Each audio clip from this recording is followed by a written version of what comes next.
नमस्कार मित्रों, आज मैं मुंशी प्रेमचंद जी द्वारा रचित कहानी खुच्चर शीर्षक से लेकर आई हूँ।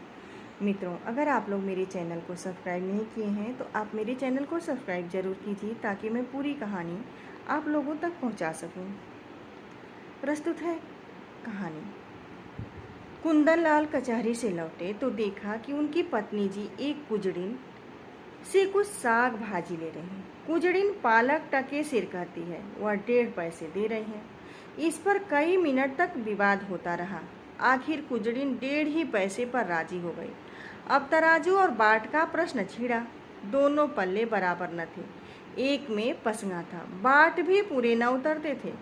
पड़ोसिन के घर से शेर आया। साग तुल जाने के बाद अब घाटे का प्रश्न उठा। पत्नी जी और मांगती थी, कुजड़िन कहती थी, अब क्या शेर तो शेर घाटे में ही ले लोगी बहू जी। खैर, आधा घंटे में वह सौदा पूरा हुआ और कुजड़िन फिर कभी न आने की धमकी देकर विदा हुई। कुंदन लाल खड़े खड़े यह तमाशा देखते रहे। कुजड़िन के जाने के बाद पत्नी जी लोटे का पानी लाई तो आपने कहा, आज तो तुमने जरा सा साग लेने में पूरा आधा घंटा लगा दिया। इतने देर में तो 1500 का सौदा हो जाता। जरा जरा से साग के लिए इतनी ठाए ठाए करने से तुम्हारा सिर भी नहीं दुखता। यह ठीक है, लेकिन समय का भी कुछ मूल्य है। इतनी देर में तुमने बड़ी मुश्किल से एक धेले की बचत की। कुजड़िन ने भी दिल में कहा होगा, कहाँ की गवारिन है, अब शायद भूलकर इधर न आए। तो फिर मुझसे तो यह नहीं हो सकता कि पैसे की जगह धेले का सौदा लेकर बैठ जाऊं। इतने देर में तो तुमने कम से कम 10 पन्ने पढ़े होते। कल महरी से घंटों सिर मारा, परसों दूध वालों के साथ घंटों शास्त्रार्थ किया। जिंदगी क्या इन्हीं बातों में खर्च करने को दी गई है। कुंदन लाल प्रायः नित्य ही पत्नी को सदुपदेश देते रहते थे। यह उनका दूसरा विवाह था। रामेश्वरी को आए अभी 2 ही 3 महीने हुए थे। अब तक तो बड़ी ननद जी ऊपर के काम किया करती थी। रामेश्वरी की उनसे न पटी। उसको मालूम होता था यह मेरा सर्वस्व ही लुटाए देती हैं। आखिर वह चली गई। तब से रामेश्वरी ही घर की स्वामिनी है। वह बहुत चाहती है कि पति को प्रसन्न रखें। उनके इशारों पर चलती है। एक बार जो सुन लेती है गांठ बांध लेती है, पर रोज ही तो कोई नई बात हो जाती है और कुंदन लाल को उसे उपदेश देने का अवसर मिल जाता है। एक दिन बिल्ली दूध पी गई। रामेश्वरी दूध गर्म करके लाई और स्वामी के सिरहाने रखकर पान बना रही थी कि बिल्ली ने दूध पर अपना ईश्वर प्रदत्त अधिकार सिद्ध कर दिया। रामेश्वरी यह अपहरण स्वीकार न कर सके। रूल लेकर बिल्ली को इतनी जोर से मारा कि वह 2-3 लुढ़कियां खा गई। कुंदन लाल लेटे लेटे अखबार पढ़ रहे थे। बोले, और जो मर जाती।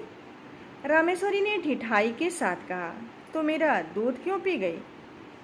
उसने मारने से मिल तो नहीं गया। जब कोई नुकसान कर देता है तो उस पर क्रोध आता ही है। ना आना चाहिए। पशु के साथ आदमी भी क्यों पशु हो जाए? आदमी और पशु में इसके सिवा और क्या अंतर है?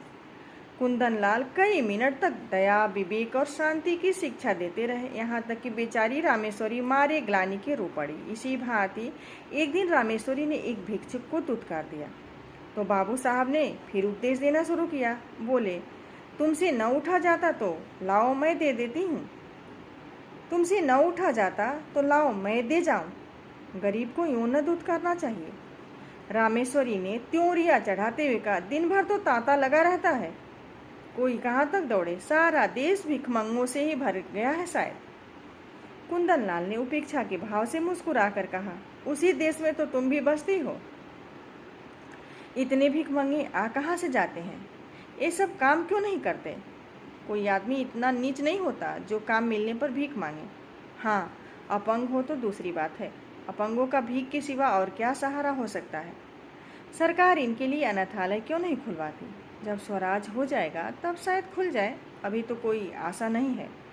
मगर स्वराज भी धर्म ही से आएगा। लाखों साधु सन्यासी, पंडित, पुजारी मुफ्त का माल उड़ाते हैं। क्या इतना धर्म काफ़ी नहीं है? अगर इस धर्म में स्वराज मिलता तो कभी का मिल चुका होता। इसी धर्म का प्रसाद है कि हिंदू जात अभी तक जीवित है, नहीं कब की रसातल तक पहुँच गई होती। रोम, यूनान, ईरान, सीरिया किसी का अब निशान भी नहीं है। यह हिंदू जाति है जो अभी तक समय के क्रूर आघातों का सामना करती चली आती है। आप समझते होंगे हिंदू जाति जीवित है, मैं तो उसे उसी दिन से मरा हुआ समझती हूँ जिस दिन से वह अधीन हो गई। जीवन स्वाधीनता का नाम है, गुलामी तो मौत है। मित्रों, कहानी का अगला भाग मैं अगले वीडियो में लेकर आऊँगी। अगर आपको यह कहानी पसंद आई हो तो आप लाइक कमेंट जरूर कीजिएगा। धन्यवाद।